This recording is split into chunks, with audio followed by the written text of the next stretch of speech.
Chimpanzees, sharing 98% of our DNA, are known for their intelligence but also their dangerous unpredictability.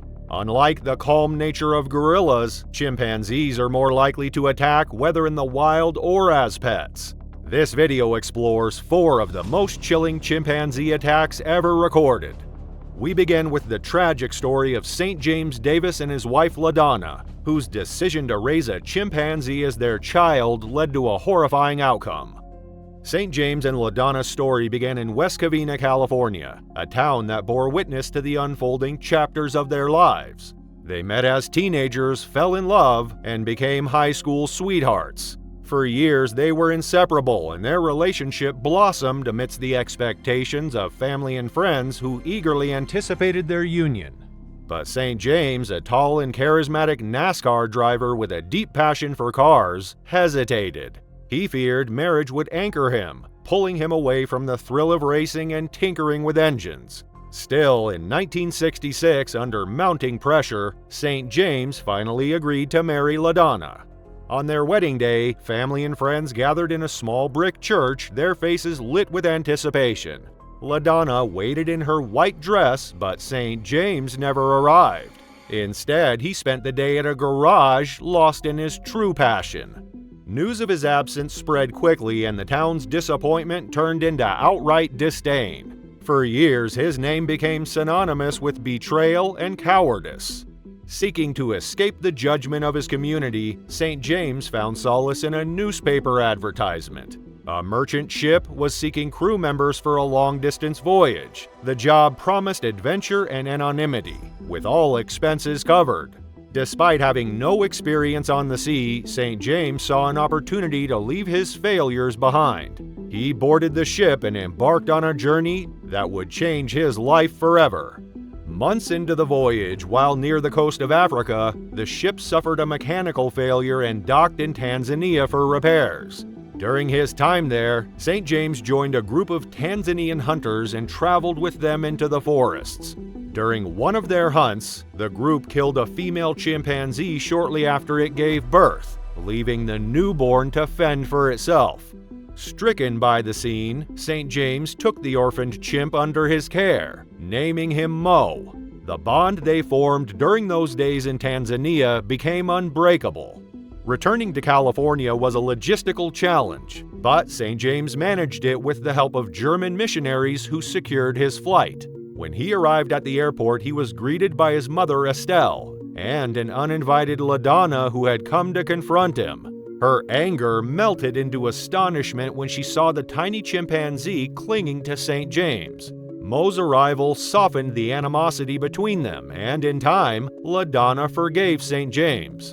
In 1970, they finally married in a modest ceremony. Mo, dressed in a tiny suit, served as their best man. The unconventional family found joy in their shared life, and Mo became their surrogate child. Tragedy, however, struck just a year into their marriage.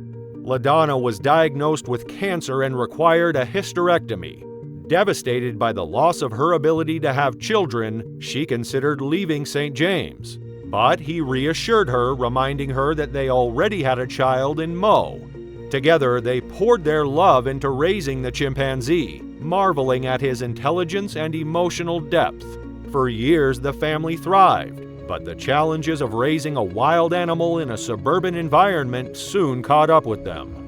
In 1998, a welder hired to repair Mo's cage accidentally left equipment behind which shocked and frightened Mo. The chimp escaped and was missing for hours before being apprehended. During the incident, Mo caused damage to a police car and injured an officer. The following year, a visitor ignored warnings and placed her hand inside Mo's cage. Mistaking her red fingernail for candy, Mo bit her fingertip. These incidents painted Mo as a danger to the community, and authorities deemed him unfit to remain with the Davises. Police officers arrived at their home armed with tranquilizers and forcibly removed Mo. St. James resisted, only to be overpowered and pinned to the ground. Mo, distressed by the commotion, screamed and thrashed as officers tranquilized him and transported him to a holding facility. The Davises were heartbroken. their home now silent and empty without their beloved companion.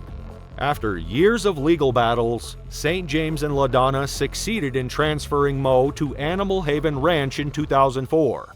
The sanctuary promised Mo a safer environment and allowed the Davises to visit him regularly. On March 3, 2005, they arrived at the ranch to celebrate Mo's 39th birthday. They bought balloons, toys, and a frosted sheet cake filled with raspberry, eager to make the day special. When Mo saw them, his joy was immediate. He clapped his hands and howled, thrilled to be reunited. Though he may not have understood it was his birthday, he knew they loved him. LaDonna cut the cake and shared it with St. James before offering Mo his piece. Mo eagerly accepted, his gentle hands taking the cake with a quiet affection. It was a reunion filled with love, as if no time had passed. As the celebration unfolded, the family's joy was shattered by an unthinkable event. A young male chimpanzee escaped its enclosure and charged toward LaDonna. The chimp attacked, biting her hand and ripping off her thumb. St. James rushed to protect her, only to be ambushed by another, larger chimp. As the chaos unfolded, Mo did not join the attack but watched helplessly while the two chimps overwhelmed St. James, biting his face, gouging out his eye, and mutilating his body. They tore at his flesh, breaking bones and leaving him unrecognizable. LaDonna screamed for help as the chimps continued their brutal attack. The sanctuary's owner's son-in-law, Mark Carruthers, arrived with a firearm and shot both chimps, ending the assault. Paramedics rushed St. James to the hospital where doctors induced a coma to manage his extensive injuries. Despite multiple surgeries to reconstruct his face, St. James's life was forever altered. He became permanently reliant on LaDonna, who remained by his side caring for him as they both grieved the events of that day. In 2007, tragedy struck again when Mo disappeared from the sanctuary. Despite extensive searches, no trace of him was ever found. The Davises' hope of reuniting with Mo dwindled, leaving them with only memories of the chimp who had defined their lives for 3 decades. Today, St. James bears the physical scars of the attack, but the emotional wounds run deeper. "I can talk for days about Mo," he said in an interview. "I just miss him so much. I've never loved anything as much as I loved Mo." The Davises' story is a haunting reminder of the complexities and dangers of human relationships with wild animals. It was a quiet morning in Sierra Leone on April 23, 2006, as a taxi ascended the steep mountainside toward the Tarkama Chimpanzee Sanctuary. Inside the car, Alan Robertson, Gary Brown, and Richie Goody, 3 American subcontractors working on the new American embassy, chatted eagerly with their local guide, Melvin Mama, while Issa Kanu, the driver, remained focused on the road ahead. The excitement of their visit to the sanctuary, a refuge for the many traumatized chimpanzees displaced by the ravages of war and poaching, filled the air. The landscape outside the taxi windows was a vision of lush tropical beauty. Towering trees and dense jungle sprawled beneath a bright blue sky, masking the violence and decay that had befallen this land. But within the sanctuary, something was amiss. A group of chimpanzees, their nerves frayed by years of abuse in captivity, had managed to break free from their enclosures. The electrified fences, weakened by time, failed to hold them in. A pack of 31 young adults, led by a massive male named Bruno, was unleashed, a force born from pain and rage. Bruno, 6 feet tall and 270 pounds, was a sight to behold. A beast hardened by years of human cruelty after being torn from his mother as an infant and sold into a life of captivity for a meager $30. His hatred for humanity had festered in the shadows of captivity, fueling his anger. His dominance, earned through years of pain, left him as the undisputed alpha, a towering figure among his followers. As the men neared the entrance, their taxi was forced to halt in front of a locked gate. Issa Kanu, the driver, honked the horn, waiting for someone to come and open it. The sound echoed through the jungle, drawing the attention of the last thing they wanted to meet that morning: Bruno and his band of followers. The chimps arrived quickly, emerging from the forest like a storm. Bruno, towering above the others, led the charge, his eyes fixed on the vehicle. The men froze, staring in terror as the group of angry primates surrounded the car, slamming their fists against the windows, howling with fury. Bruno, his enormous frame a terrifying sight, stood on the hood of the car, his sharp teeth bared as he screamed in rage. Realizing the danger, Issa slammed the car into reverse, the tires screeching as he tried to escape. But Bruno was faster. In a burst of speed, the alpha chimp leapt onto the car, pounding at the windshield with its fists and teeth, shattering the glass. The sound of smashing glass was drowned out by the screams of the men as the car rolled backward, Bruno's savage assault growing more intense. With horrifying precision, Bruno reached through the rear window, grabbing hold of Melvin's arm. His teeth sank into the flesh and he began to shake his head violently, tearing through bone and muscle. Melvin screamed in agony, but his friends could do nothing to help. In a panic, one of the men screamed at Issa to shift the car into drive. The car lurched forward, knocking Bruno back, but not before the chimp had ripped half of Melvin's hand from his body. Alan and Gary quickly pulled Melvin back into the vehicle, their hands slick with blood as they tried to stop the bleeding. The situation was desperate. Melvin's hand, now a mangled mess of torn flesh, was barely attached. Gary tried to stem the flow of blood, tearing a piece of cloth from his shirt and wrapping it around Melvin's arm. But the horror didn't end there. Issa, realizing the severity of their situation, pushed the car to its limits, steering toward the locked gate in an attempt to ram through it. The vehicle collided with the heavy metal gates, the impact knocking everyone unconscious. When Gary regained consciousness, the first sound that reached his ears was Melvin's agonized screams. He looked around, the wreckage of the taxi surrounding him, but the others were gone. Panic set in as he realized that Bruno had dragged Melvin from the car. The rest of the chimpanzees had begun to feast on the helpless man. Without hesitation, Gary grabbed a wooden log and charged into the jungle, determined to save his friend. Most wild chimpanzees shy away from direct confrontation with humans, but Bruno, a chimp who had spent years living among them, recognized his own strength. Bruno turned toward Gary, the muscles of his massive frame rippling as he moved swiftly. The two clashed, Gary striking the chimp in the neck with a sharp piece of wood. The other chimps hesitated, watching their leader Bruno, his aggression momentarily subdued, retreat into the jungle, leaving his pack to dissolve into the forest. As Gary tried to tend to Melvin, he knew their situation was critical. The distance to the nearest road was far, and Melvin was weakening quickly. Just then, Alan and Richie appeared, having successfully located a military patrol. Richie had managed to find their way to a military camp after traversing the jungle on foot. Once there, he and Alan alerted the soldiers to the dire situation, informing them of Melvin and Gary's location. A military van was dispatched, and the soldiers quickly made their way to the crash site, picking up the injured men and rushing them toward medical care. The vehicle sped down the road, heading toward the nearest medical facility, where Melvin would get the treatment he desperately needed. When asked about his whereabouts, Richie informed Gary that after Issa's attempt to breach the thick metal gate failed, Issa exited the vehicle and climbed over it himself, leaving the rest of his group to fend for themselves as he headed toward the main road.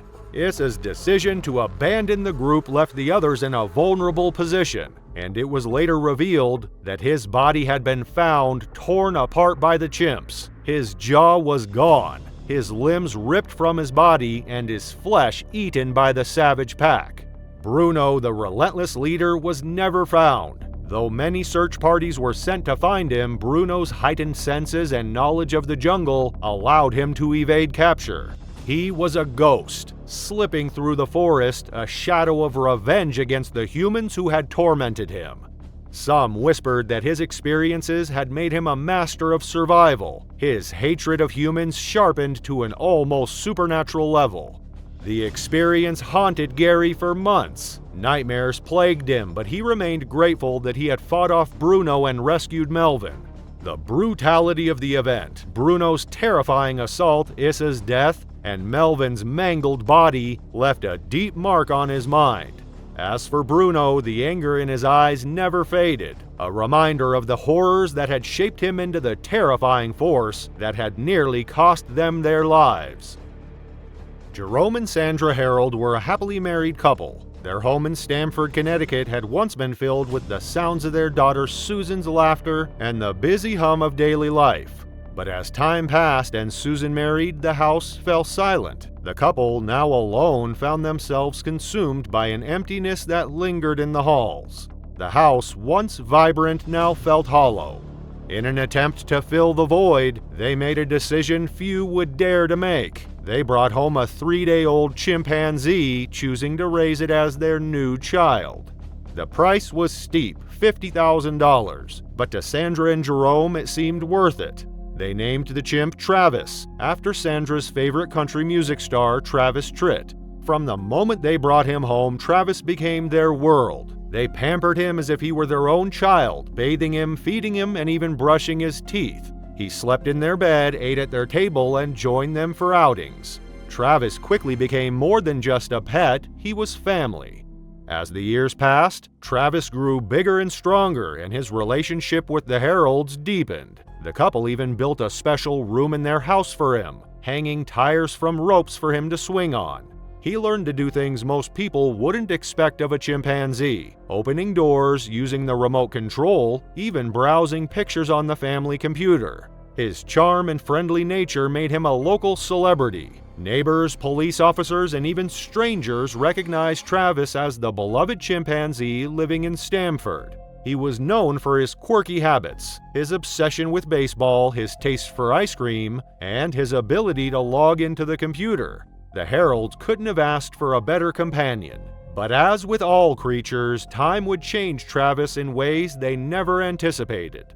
In 2003, a strange incident set the stage for what was to come.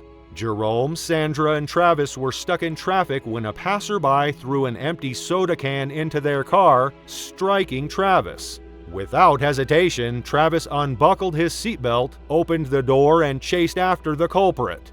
The situation spiraled out of control, with Travis eluding officers for nearly 2 hours. He eventually returned to the car, but the spectacle led to a new law in Connecticut, banning the ownership of primates heavier than 50 pounds.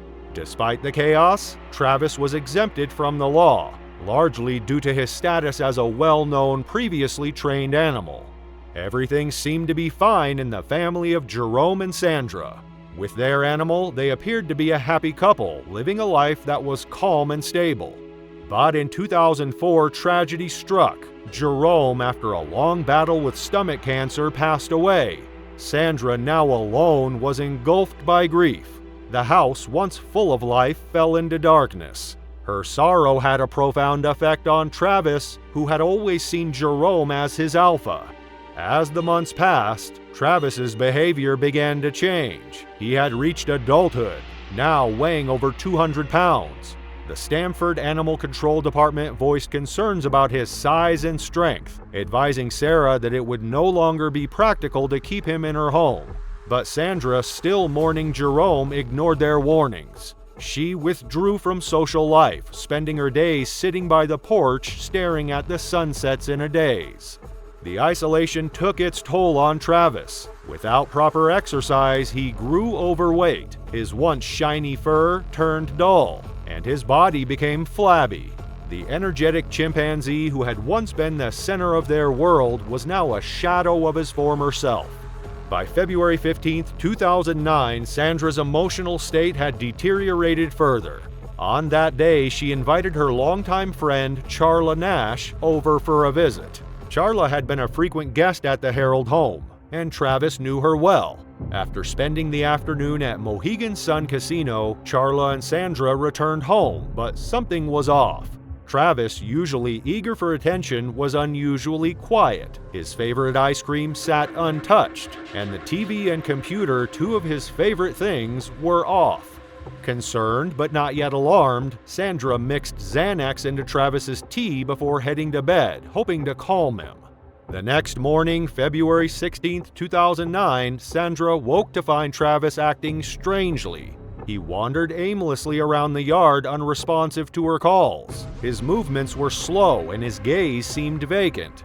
Growing more uneasy, Sandra called Charla to come over and help. The two women hoped that Travis would calm down with his favorite toy, a red Tickle Me Elmo.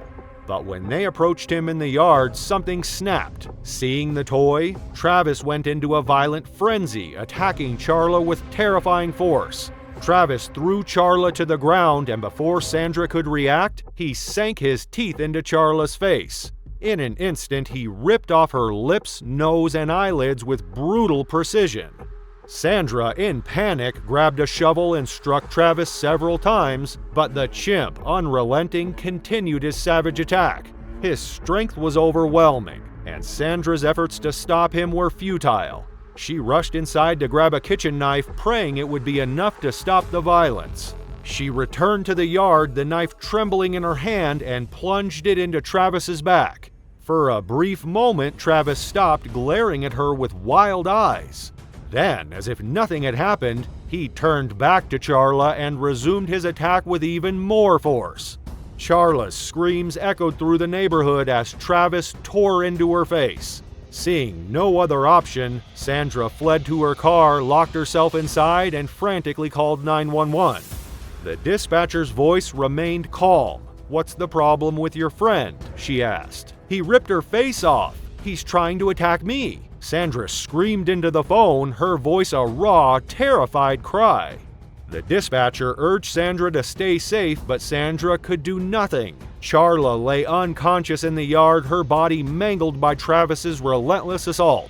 The horror unfolded before Sandra's eyes as the chimpanzee continued his violence without hesitation. When Officer Frank Chiafiri arrived, he was met with an unimaginable sight. Travis, still enraged, was roaming the yard, attacking the police car. The chimp smashed the passenger window and unlocked the door, his anger undiminished.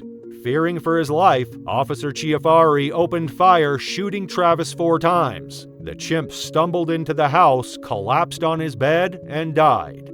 Charla was rushed to the hospital where she underwent multiple surgeries to reconstruct her face. Her injuries were severe. She lost her left hand, along with several fingers on her right hand. The trauma affected not only Charla, but also the medical team who cared for her, many of whom sought counseling after the experience. The physical and emotional scars left by the attack were deep. A toxicology report revealed traces of Xanax in Travis's system, which may have contributed to his aggressive behavior. Some speculated that Charla's altered appearance, her changed hair color and curls, may have startled Travis. But the cause of the attack remains uncertain. Charla now lives with the physical and psychological scars, a constant reminder of the day her life was nearly taken by a creature she had once trusted. It was a bright summer afternoon at the local zoo, where the sounds of children's laughter and the distant calls of animals filled the air. Natasha Lee, a 22-year-old handler, had always found solace among the creatures she cared for. Her dream, born from childhood visits to the zoo, had come true when she was hired as a full-time handler. Over the years, she had worked with a variety of animals, but there was one she had formed an unbreakable bond with: Walter, a 10-year-old chimpanzee born at the zoo. Walter was no ordinary chimp. Unlike the aggressive reputation his kind often carried, he was gentle and playful, always eager to interact with visitors.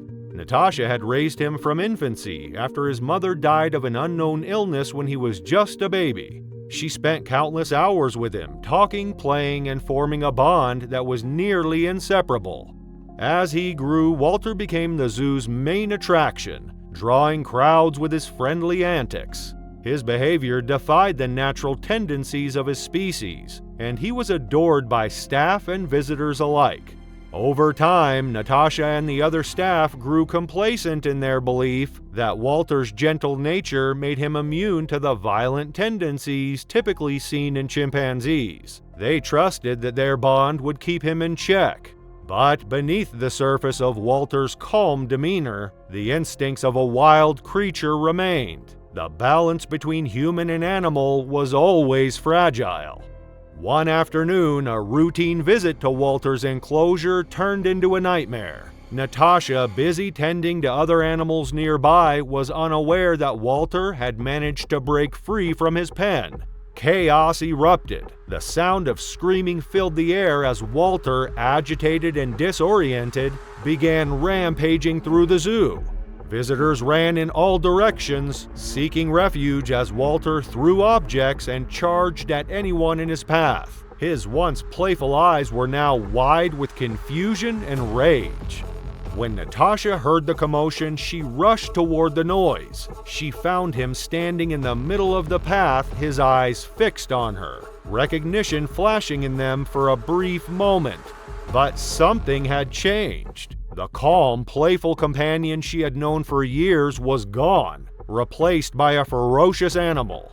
Walter screamed a guttural, shrill sound and charged at her with a violence she had never anticipated. Despite her size and strength, Natasha was no match for Walter's power. He tackled her to the ground, his hands gripping her face with terrifying force. She felt his sharp teeth sink into her flesh as he began tearing at her skin, biting and mauling with a primal fury. The pain was unbearable and her screams were drowned out by the horrified cries of the zoo's visitors, some frozen in terror, others too shocked to capture anything but the blur of violence unfolding before them. Natasha fought back with every ounce of strength, but Walter was relentless. His powerful arms ripped into her, biting through her face, neck, and shoulders. Deep, savage marks left her body bloodied and torn. The agony was overwhelming, but her thoughts were not on her suffering, they were on the animal she had raised. This was Walter, her friend, and yet he was no longer the gentle chimp she had known. Minutes stretched like hours as Walter continued his brutal attack, throwing Natasha against the ground, his primal instincts now fully in control. Her body was covered in blood as she screamed his name, hoping to reach him to make him understand. But it was useless. The connection they once shared was severed. Natasha could no longer see the chimp she had cared for, only an animal driven by raw instinct. The chaos continued, and time seemed to lose all meaning. The zoo's emergency response team arrived, armed with tranquilizers and tools designed to subdue dangerous animals. In a tense and desperate few moments, they managed to neutralize Walter, though not without difficulty. The staff rushed to Natasha's side, pulling her from the unconscious grip of the chimp and whisking her away for immediate medical attention. The hospital became the battlefield for her survival. Surgeons worked tirelessly to repair the extensive damage, multiple fractures, a punctured lung, and deep lacerations. The recovery process was long and painful, but Natasha survived. Yet, even after the physical wounds healed, something in her had changed. The person who had once walked fearlessly among the animals now found herself haunted by the memory of Walter's attack. The zoo, after much deliberation, made the heartbreaking decision to euthanize Walter. It was the only course of action left. The chimp, once a symbol of connection between human and animal, could no longer be trusted. For Natasha, the loss was profound. Despite the violence he had inflicted upon her, she could not escape the feeling of failure. Walter had been more than an animal to her, he had been a companion, and now that bond was broken forever. In the years that followed, Natasha continued to work at the zoo, her body bearing the scars of the attack. She struggled with anxiety, depression, and the lingering fear of the animals she once loved. But she refused to give up on her passion. Slowly, she began to regain her confidence, learning to trust the animals again, though always with caution. Thank you for watching as we uncovered the shocking truth behind chimpanzee attacks. Haven't seen enough? In our next video, we dive into the world of deadly circus performances, starting with the tragic story of Islam Shaheen, whose trust was betrayed by a lion he had worked with for years. What happened during this circus act was truly unthinkable. Click to uncover the full story.